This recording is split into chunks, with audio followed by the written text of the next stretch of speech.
C Joseph Vijay எனும் நான்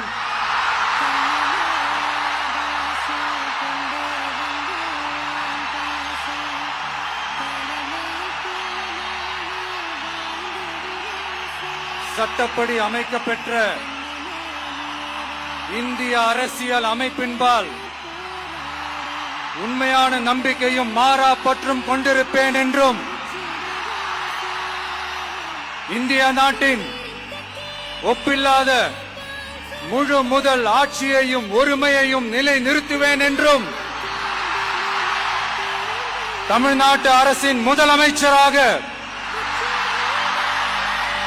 உண்மையாகவும் உளச்சான்றின்படியும் என் கடமைகளை நிறைவேற்றுவேன் என்றும் அரசியல் அமைப்பிற்கும் சட்டத்திற்கும் இணங்க